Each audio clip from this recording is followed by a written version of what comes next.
While the presidential candidate of the Labour Party, Peter Obi, says his party is yet to formally release a manifesto for the 2023 presidential election.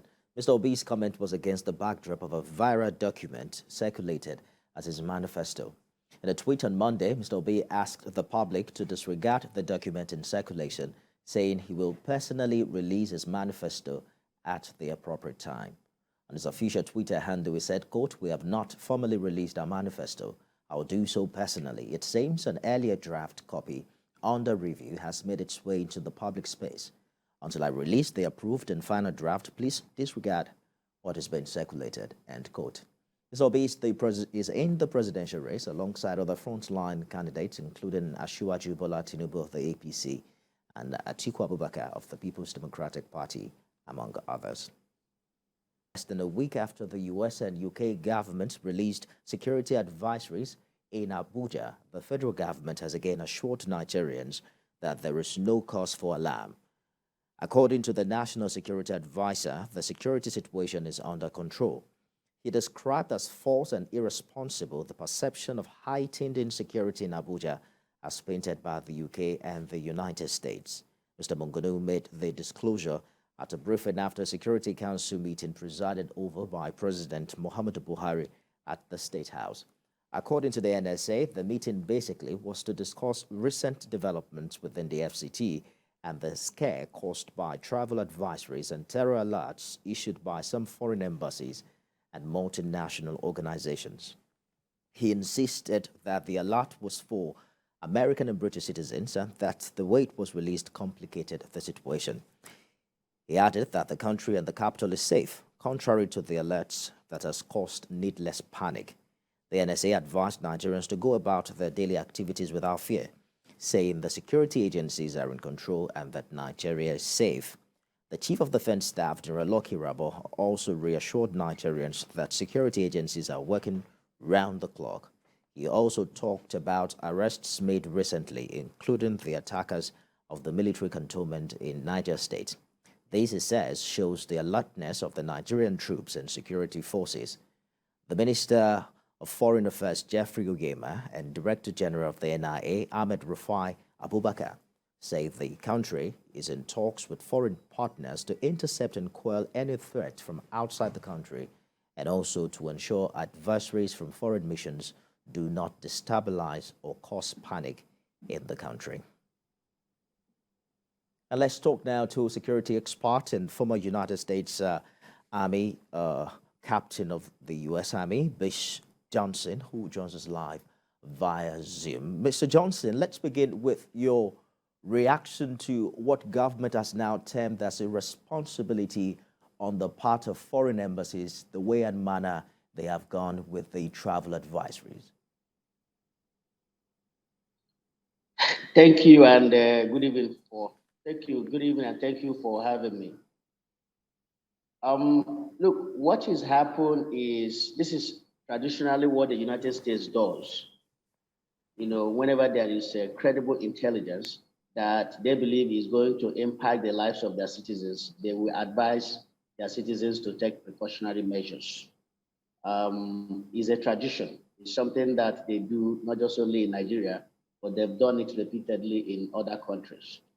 At the same time, I can understand the concern of the Nigerian government as well, because in this particular instance, we've seen the level of reactions that was generated. There was panic amongst the Nigerian society, and this affected a lot of socio-economic activities in the country. And so I think that going forward, what they are doing now is what ought to have been done for those alerts are issued. I think there should be more engagement behind the scenes. If these foreign embassies or governments, if there's any credible intelligence, which they have, I think it would be advisable that the relationship between Nigeria and those countries are such that those countries are comfortable and have confidence in sharing those intelligence information with Nigerian government, and that all of them work in synergy to be able to, one, achieve the objectives and obligations of those countries to their citizens, because it's a sacrosanct obligation for U.S. Department of State to American lives anywhere at any time. And at the same time, the Nigerian government has a responsibility to maintain calm even in the presence of an impending say violence. So there should be that synergy and communication between all these countries and Nigeria so that these objectives, the foreign government objectives and the Nigerian objectives are achieved at the same time. And I think that can be done. And we've seen how this played out, the implication with fear and panic that followed with Abuja residents. So the foreigners have a place to go to. That's why an advisory is saying leave. But how does it work? What's the standard practice if this was happening in America? Do you also share this intel with the public? Yes, if there is any intel that requires citizens to take precautions, the government does not hesitate to make those information available to American citizens. But this is usually done through the various police departments. They're usually very localized. And the information is usually very direct and specific as to communities that will be affected. And the police departments in those communities will always issue some kind of alerts. They call it amber alerts to citizens and residents that look, there's a dangerous individual out there. You need to be very careful. You need to be very cautious. Take every precautionary measures to protect your safety and the safety of your family. So yes, they do issue alert to their citizens, even within the United States, if there is any credible intel as to whether there will be violence or terrorist attack in a particular community. So apparently, there's what the US and the UK are saying, which is quite different from what the Nigerian government is saying. The Nigerian government is saying there's no cause for alarm. Do you think it's easy for Abuja residents to decide who to believe now? Well, it's usually difficult, considering the fact that the US and the UK, these are seen to be superpowers, and we've seen them in action. We've seen them giving intelligence in various places and in various countries, and the intel that they give usually turn out to be true.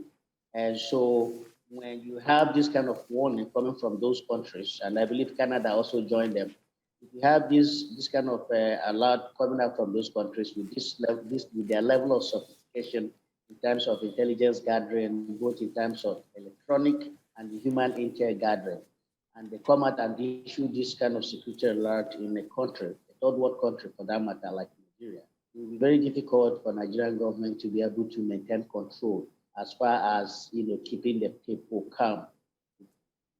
Well, the country and the capital is safe. That's what the National Security Advisor is saying. We have to leave it now, here because of time. Thank you so much for talking to us. Bish Johnson, security expert. He joined us live from Abuja. And now.